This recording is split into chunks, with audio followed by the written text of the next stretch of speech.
There was a wave and a thumbs up as paratroopers emerged from their firefight in the jungle today. Scary experience. I don't like to talk too much about that sort of situation. You know, it was a very scary experience until you got into the battle and then the training took over. There literally are no finer armed forces anywhere in the world. 11 British soldiers have been kidnapped by an armed gang in Sierra Leone. The troops from the Royal Irish Regiment went missing yesterday afternoon, and it's thought they're being held by a militia group called the West Side Boys. The men were patrolling outside Freetown, the capital of Sierra Leone, when they were captured together with 3 military Land Rovers. The British soldiers were seized by this renegade faction known as the West Side Boys, just one of the armed gangs struggling for power and influence in a country torn by civil war. The men of the Royal Irish Regiment are part of a 250-strong British detachment training government troops. They were seized on their way to meet UN forces 40 miles from the capital, Freetown. Contact has been made, and I can confirm that all the members of the Royal Irish are alive and well and being well treated. 2/3 of Sierra Leone is under the control of the main rebel group, the RUF, in a conflict fuelled by the lucrative diamond trade. But experts say the West End boys are motivated by money, not politics. They have nothing at the moment other than living off their guns, and as long as the United Nations peacekeeping force is extending across there, their opportunity for fighting, rape, pillage is diminished. The British presence has been scaled down since their arrival in May to evacuate UK nationals, but it's been a difficult mission. Last month, Major Andrew Harrison was freed after a dramatic rescue from the rebels. Tonight, defence officials are hopeful the hostages will be released through negotiation rather than force. But their capture will again raise questions about Britain's role in what is a chaotic and highly dangerous environment. John Ray. At the Royal Irish Regiment's home barracks in Kent, there is relief that contact has been made with the 11 soldiers held captive. Major John Douglas was in Sierra Leone when the rebels seized his colleagues. He says a senior officer on the ground spoke briefly by radio to one of the captured men. They are in good health, but in the hands of an unpredictable group. Obviously, this is a very worrying time for us all. My knowledge of the grouping is that they're an unpredictable grouping. So we are concerned. They're very young, some of them are child soldiers. They're quite a volatile grouping, but the commanding officer assures me that robust communications has been established with them. However, all these soldiers have been well trained for their deployment. They've been trained for such an incident as this, so we're confident that they'll come through as best as possible. The Royal Irish Regiment remains optimistic that it can win the men's release by negotiation. It's understood that 2 highly trained hostage negotiation officers from the Metropolitan Police are on the ground in Sierra Leone, and of course the SAS are there too, ready to use force if all else fails. Obviously, a negotiated settlement for the return of these troops would be the ideal solution to this problem. But if that can't be achieved, we shouldn't rule out the use of military force. Right, slightly lower, yeah, you're going over his head. As Sierra Leone's latest hostage crisis continued, soldiers from the Royal Irish Regiment were working as normal today, training army recruits to fight the rebels. Officers here say the 11 men being held captive are well prepared for such an ordeal. They are an experienced group. They've served operationally recently in Kosovo and in Northern Ireland, and considerable amount of training, some of that training actually in Africa. So I've got no worries at all that they'll be perfectly capable of looking after themselves. This is the base at Benguema where the British troops are stationed and where Sierra Leone's government army is prepared for battle. Everyone here seems confident that the hostages will soon be released unharmed. But what's happened has once again underlined the unpredictability of Sierra Leone and the dangers faced by troops operating here. Negotiators meeting rebels in the jungle beyond the capital Freetown have now been able to talk directly to some of the hostages. And their physical condition is okay? Yes, they're all not only in good well-being, but also in very good spirits. Tonight the negotiating goes on, and so does the waiting. Tim Ewart, ITN, Benguema, Sierra Leone. The 5 freed soldiers are aboard a British supply ship in the Sierra Leone capital, Freetown. They're described as fit and well. No details of their ordeal will be made public until all the hostages are released and military debriefings complete. The 5 were taken first to the Royal Irish Regiment's jungle base. They'd left here last Friday before being captured by a rebel group called the West Side Boys. There remain questions about where the soldiers were going and what they were doing when they were captured. The UN has expressed unease about a lack of liaison. But those issues are secondary now as negotiations continue to free the remaining 6 British hostages.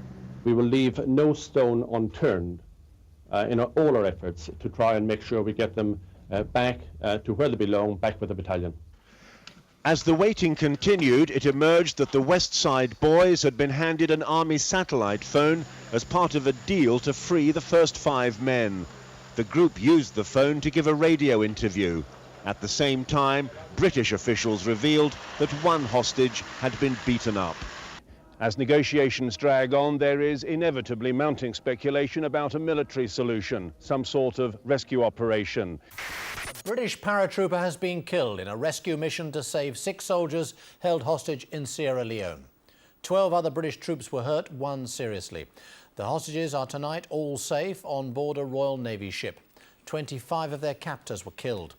The attack took place about 50 miles east of the capital, Freetown. The hostages were being held in a village north of Rokel Creek.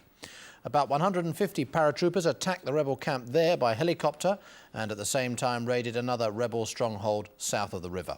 Defence experts believe special forces were involved in leading the operation.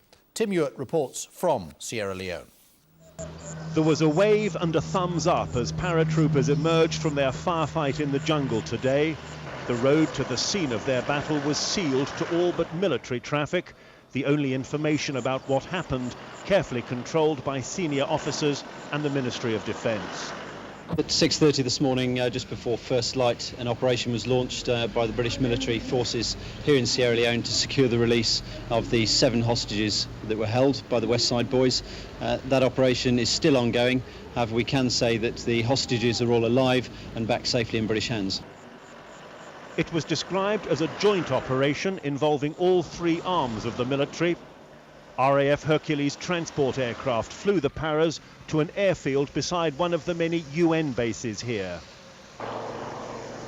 Helicopters patrolled the skies over the area controlled by the West Side Boys, the rebel band who seized the hostages 2 weeks ago. And the Navy frigate Argyle, prowling coastal waters for several weeks now, was also involved. The freed hostages were brought to the supply ship Sir Percival, where clean uniforms had been laid out in cabins set aside to house them. I've talked to them all. I've sat amongst them. They were all dressed in uniform as I am. They have been through an ordeal. They are tired. They will recover. The hostages were held beside this river, and there was fierce fighting on both banks after what's believed to have been an amphibious attack. As vehicles were searched at roadblocks for fleeing West Side Boys, it emerged that 25 had been killed and 18 captured. The West Side Boys may have suffered a heavy defeat, but some are undoubtedly still at large and still heavily armed. The West Side Boys were not a pushover. They fought very hard, and amongst them they had women who were fighting, and I think some of them may be amongst the casualties. A number of prisoners were taken, and initial reports indicate that these include the self-styled Brigadier Calais. Speaking in London before the confirmation of 1 British death, the Prime Minister praised those involved in the rescue. I cannot pay high enough tribute to the skill, the professionalism and above all the courage of the armed forces involved. I think we can feel immense pride in Britain that we have armed forces capable of carrying out such a task. There literally are no finer armed forces anywhere in the world. The true scale of the battle waged by the Barras to free their comrades is emerging all the time. It now seems that the firefight lasted for 2 hours, and it was 6 hours before all British forces were withdrawn. Scary experience. I don't like to talk too much about that sort of situation. You know, it was a very scary experience until you got into the battle and then the training took over. We're very proud to have been asked to take part in the operation and be of some assistance to secure the hostages. The company is a very young company, and none of us have experienced a two-way range, as we call it, where rounds are coming your way before. After the Barras had been flown to Sierra Leone and taken by helicopter to the West Side Boys hideout, which is on a river, some had to wade up to their chests in water for 500 metres while under fire from the hostage takers. Hiding in the jungle, the SAS reportedly reached the hostages before the Barras. After 20 minutes, a helicopter was ferrying the six to a supply ship, Sir Percival. They looked pretty bedraggled. They obviously hadn't shaved for 2 weeks. Their uniforms were muddied and very matted, and they didn't smell very nice. But well, they're all in much better spirits than they were yesterday. They arrived back from the operation physically and emotionally exhausted. They were given the chance yesterday to rest, to relax a bit. They all managed to talk to their families. They're obviously very relieved to hear their voices and know that they're safe and well. The West Side Boys have been a law unto themselves. They were supposed to be on the side of the Sierra Leone government, opposed to the rebels, just like the British. Their reverse yesterday may bring them back into line, though there are fears of reprisals. But where does the raid leave British policy? Under Operation Palliser, British forces arrived in May to safeguard Freetown. A fortnight later, 800 Royal Marines relieved the Barras. The Marines themselves pulled out in June, though they left 200 men behind to train the Sierra Leone army, an apparent change of policy. The Foreign Secretary praised the Barras and expressed his condolences to the family of the dead servicemen. I'm greatly relieved that all the British hostages have been safely rescued. I'm immensely impressed by the professionalism and the discipline with which the British troops have carried out the action. And I'm deeply saddened by the death of a paratrooper who was killed rescuing his colleagues. The United Nations is not there to gain ground from the rebels. That will be the job of the Army of Sierra Leone. The United Nations task is to make sure that that ground is then occupied by them, peace is established there, stability is established there, in order that the army can continue its forward movement. Now, our role is to train that army to carry out that task. That's what we're doing. But the Tories say the UN mission is failing and British troops remain vulnerable. The Barras' immediate task is over, but the scope and duration of the British mission as a whole remains uncertain.